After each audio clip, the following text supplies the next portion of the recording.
Hello guys, welcome back to my YouTube channel study math 91 में। तो कैसे हैं आप लोग? तैयारी आप लोगों की कैसी चल रही है ये बताओ। तो तैयारी देखो भाई साहब, आपको पता हो गया कि आपका पेपर 17 या 18 दो दो पालियों में होना है। 17 को दो पाली, 18 को दो पाली। कौन सी पाली में आपका पेपर पड़ता है?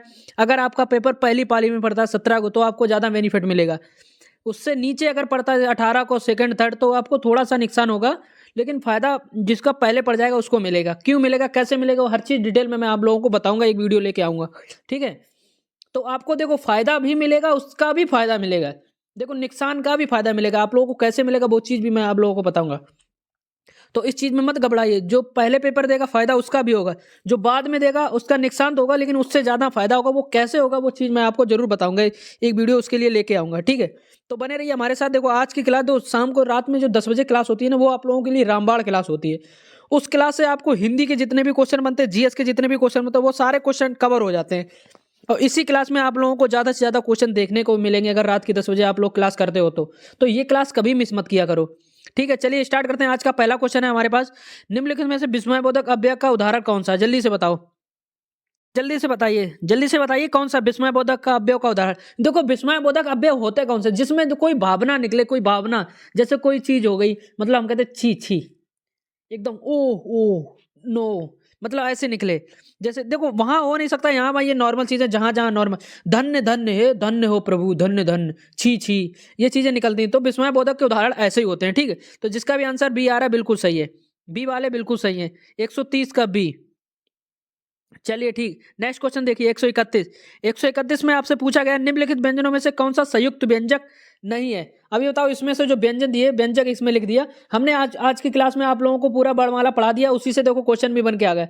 इसमें से ऐसा कौन सा शब्द है जिसमें संयुक्त व्यंजन नहीं है? बताओ, जल्दी से बताओ। हमने आपको पढ़ाया है ये सब।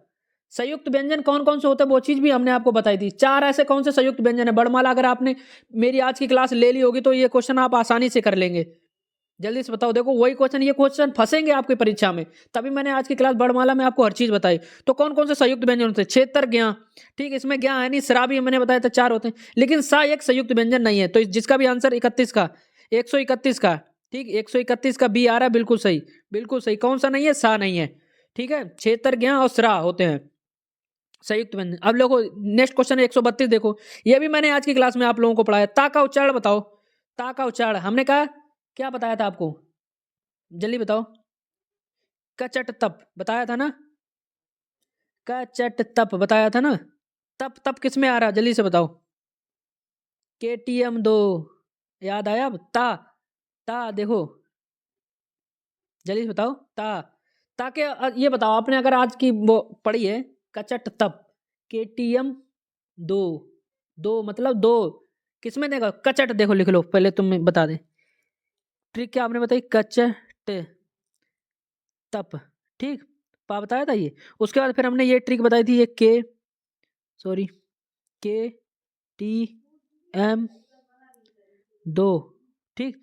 तो ये ता किस में आ रहा? दो, दो मतलब दंत, ठीक, समझ में आया? तो कौन सा होगा 132 का? जल्दी से बताओ। 132 का, 132 मतलब दंत, जल्दी से बताओ। 132 का दंत, दंत, ठीक, ऑप्शन डी।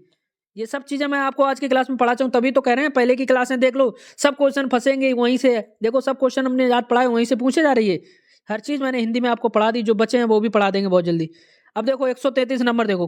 किस विकल्प के सभी शब्द पुल्लिंग है? अगर आप स्त्रीलिंग पुल्लिंग वाली मेरी क्लास देखी होगी, तुरंत आप पहचान जाएंगे इन चारों ऑप्शन में से, जिसके सभी शब्द पुल्लिंग है।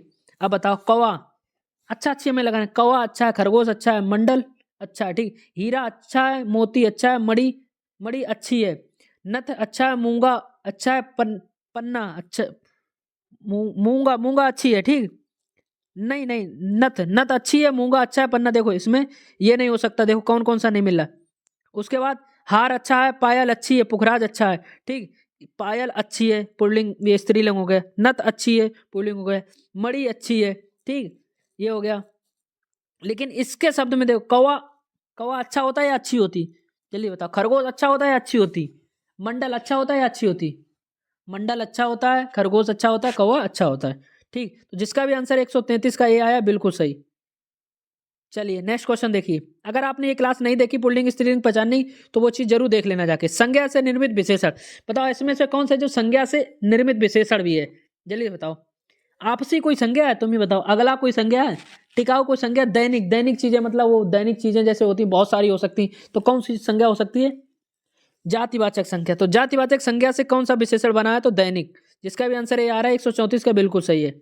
चलिए नेक्स्ट क्वेश्चन देखिए 135 नंबर। हास का अर्थ क्या है? हास का अर्थ अभी हमें लगता है आप लोगों को मैंने रस नहीं पढ़ाए हैं, रस भी नेक्स्ट क्लास में पूरे करा देंगे जल्दी से, ठीक है। रस का स्थायी भाव, शोक भाव, ये हर चीज मैं आपको बता दूंगा, अगर पढ़ाए हो तो देख लेना एक बार, ठीक। हास रस का स्थायी भाव क्या होता है? हास रस का स्थायी भाव हंसी, ठीक, जिसका भी 135 का ए। चलिए नेक्स्ट क्वेश्चन देखिए 136 कह रहा है किस वाक्य में निजवाचक सर्वनाम का प्रयोग नहीं हुआ है? निजवाचक मैंने कहा बता, निजी मतलब अपना स्वयं, वो स्वयं काम करे कोई, इसका प्रयोग नहीं हुआ है निज का। देखो वे अपने आप चले गए, मतलब अपने आप स्वयं से गए ना, चलो ठीक, ये तो सही है, ठीक। जिसमें नहीं प्रयोग हुआ है वो पूछा है, वह अपने आप को बहुत होशियार, वो अपने आप को मतलब स्वयं को ही होशियार समझता है। मैं आप लोगों का बहुत आभारी हूं, मैं आप लोगों का बहुत आप, इसमें कोई अपने आप का निकल रहा, लेकिन किसान अपने आप मस्त रहता है, अपने आप मतलब स्वयं मस्त रहता है, लेकिन इसमें देखो मैं आप लोगों का मतलब दूसरे का आभारी है ना, तो कौन सा क्वेश्चन गलत हो जाएगा? आंसर ये वाला, तो ऑप्शन नंबर कौन सा? सी गलत है, ठीक है। तो 136 का जिसका भी सी आ रहा है बिल्कुल सही है। चलिए क्वेश्चन नंबर 137 देखिए। अगर समझ में आपको आ रहा, आपका आंसर आ रहा है, तो प्लीज जल्दी से कमेंट में जरूर बताएं अगर आपको आंसर मालूम है, और लास्ट में कितने सही गए कितने क्वेश्चन में से, वो चीजें आपको जरूर बतानी है। देखो मक्खी शब्द का तत्सम, कल हमने बताया था तत्सम तद्भव पहचानने का कि कैसे पहचाना। देखो तत्सम हमेशा संस्कृत भाषा में आपको दिखेगा, और तद्भव तद्भव हमेशा आपको हिंदी भाषा में साधारण भाषा में मिलेगा, और तत्सम हमेशा संस्कृत भाषा में मिलेगा। संस्कृत भाषा में शब्द ज्यादातर त्रा मिलेंगे, का मतलब छा मिलेगा, सा मिलेगा, ये शब्द आधा आधा रा आधा ता, ये सब आधा शब्द मिले तो समझो वो तत्सम है। तो इसमें बताओ ऐसे, तो कौन सा इसमें तत्सम रूप है? मक्खी का, मक्खी का, तो मक्खी का तत्सम रूप क्या होता है? मच्छिका, मच्छिका, ठीक। तो जिसका भी आंसर डी आ रहा है बिल्कुल सही है, 143 का डी। चलिए नेक्स्ट क्वेश्चन है 137 के बाद 143 आ गए। चलिए बीच के क्वेश्चन हट गए हमें लगता। चलिए 144 नंबर देखिए। क्वेश्चन आप लोगों के लिए बनाना कोई साझ काम नहीं है, डेली डेली क्लास आप लोगों को पूरा देना, ड्यूटी के साथ साथ पूरी मेहनत से लगा हुआ हूँ तुम लोगों के लिए, फिर भी तुम लोग एक लाइक नहीं कर सकते हो, पूरी क्लास देख रहे हो लेकिन बीच में ये नहीं सोचते हो कि चलो लाइक लगा दें, अगर आपने सब्सक्राइब नहीं किया तो सब्सक्राइब कर दें, तो चैनल को सब्सक्राइब जरूर कर दिया करो अगर आप लोगों को तक मेरी क्लास पहुंच रही है तो। चलिए निम्नलिखित में से कौन सा शब्द सूर्य का पर्यायवाची नहीं है? बताओ। तो इसमें सूर्य के पर्यायवाची कौन होते हैं? दिवाकर होता है, प्रभाकर भी होता है, दिनकर भी होता है, लेकिन हिमकर नहीं होता है। कौन सा नहीं होता है? हिमकर नहीं होता है। कौन सा नहीं होता? हिमकर। ये किसका पर्यायवाची? ये चंद्रमा का पर्यायवाची है हिमकर, ठीक है, चांद का, चंद्रमा या चांद, ठीक। चलिए नेक्स्ट क्वेश्चन 144 का जिसका भी सी आ रहा है बिल्कुल सही है। चलो 145 नंबर देखो जल्दी से। किस विकल्प में शब्द युग्म का अर्थ भेद नहीं सही भेद नहीं है? बताओ किस विकल्प में युग्म का अर्थ भेद सही नहीं?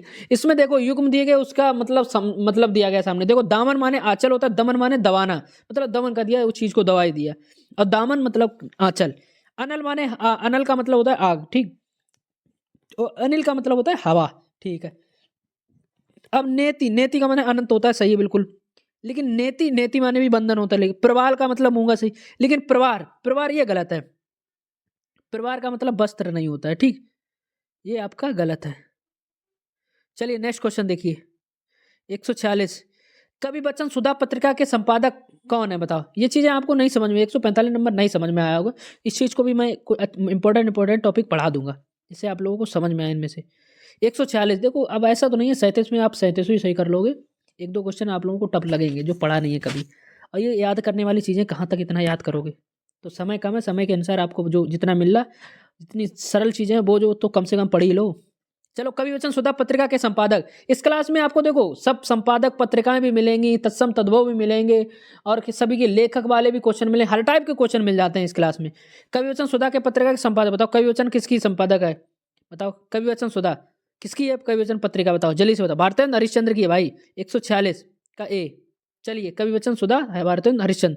चलिए क्या भूलूं क्या याद करूं? बताओ क्या भूलूं क्या याद करूं, ये तो सबको मालूम होगा किसकी रचना है। क्या भूलूं क्या याद करूं, किसकी रचना है? क्या भूलूं क्या याद करूं, तो किसकी रचना है सबको मालूम होगा, हरिवंश राय बच्चन, ठीक है। 147 का बी। चलिए नेक्स्ट क्वेश्चन 148। आम के पत्ते काव्य पर किसकी कवि को ब्याज समान। आम के पत्ते बताओ किसकी रचना है। आम के पत्ते जल्दी से बताओ। आम के पत्ते काव्य पर किस कवि के ब्याज सम्मान प्राप्त हुआ है। आम के पत्ते किसकी रचना है। देखो इसमें रचनाएं आपको 2-3 क्वेश्चन मिल जाते हैं, ये चीज भी आप लोग देख लेंगे तो इसी में से फंस जाएगा। आम के पत्ते रामदरस मिश्र। ठीक है 148 का ए। चलिए 149 आइए अब। 149 जल्दी से। निम्नलिखित में से कौन सा कवि रीतिकाल का है। अब इसमें से बताओ कौन सा कवि रीतिकाल का है। जल्दी बताओ। तुलसीदास किस काल के कवि हैं और धर्मवीर भारती किस काल के कवि हैं। जयशंकर प्रसाद किस काल के कवि हैं और मतीराम। जल्दी से बताइए, जल्दी से बताइए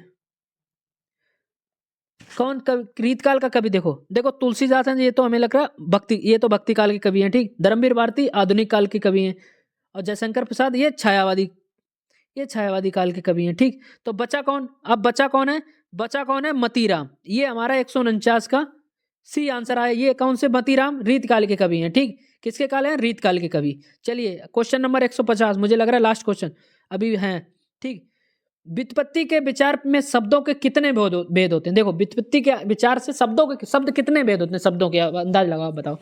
तो शब्द के कितने भेद होते हैं। सबसे नंबर 1 होता है कौन सा तत्सम। नंबर 2 क्या होता है तद्भव।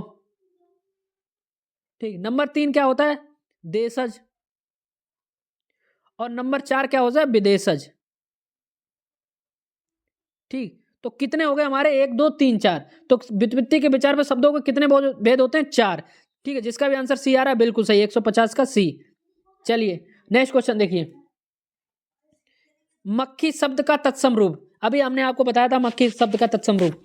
जल्दी से बताओ ये आपको पता ही होगा, शायद क्वेश्चन रिपीट हो गया लेकिन चलिए फिर भी कोई दिक्कत नहीं। जल्दी से बताइए मक्खी का तत्सम रूप क्या है। मच्छी का। रिपीट क्वेश्चन है जल्दी जल्दी बताइए अगर आपको पता है। ये बताइए सूर्य का पर्यायवाची कौन नहीं है। जल्दी से बताइए कौन नहीं है। याद हुए कि नहीं आप लोगों को। जल्दी से बताइए।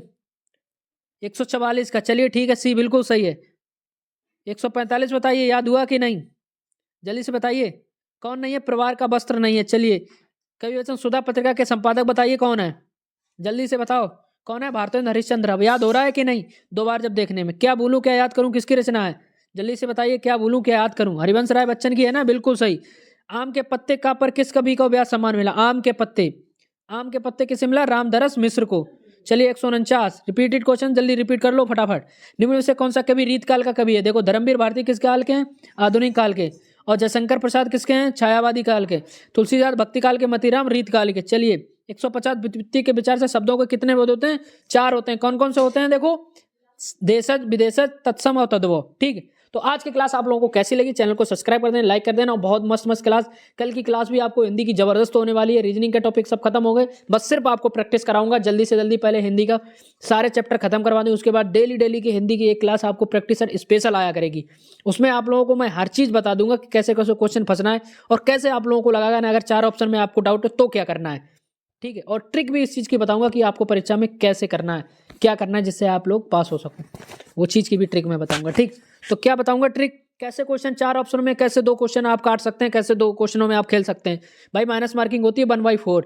अगर आपके 4 क्वेश्चन ठीक है तो ठीक 4 क्वेश्चन ठीक है। कोई 4 क्वेश्चन अगर आपके गलत हो गए तो 5वां आपका जो सही है वो भी ले जाएगा साथ में। समझ। ये चीज भी मैं आपको बताऊंगा पूरी वीडियो में बताऊंगा कि आपको कैसे ओएमआर शीट भरनी है कोई गलती तो नहीं करनी है। उसके बाद पेपर में आपको कैसे सोल्व करना है कैसे टिक लगाना है पहले कहाँ से स्टार्ट करना है हर चीज़ की जानकारी मैं अगली वीडियो में आपको दे दूंगा। तो बने रहिए हमारे साथ। अगर आपको वीडियो अच्छी लगी तो लाइक शेयर कमेंट करके जरूर जाना और बताना आज की क्लास आप लोगों को कैसी लगी कितने क्वेश्चन आपने आज की क्लास में कर पाए। ठीक है आज के लिए इतना काफी। जय हिंद जय भारत।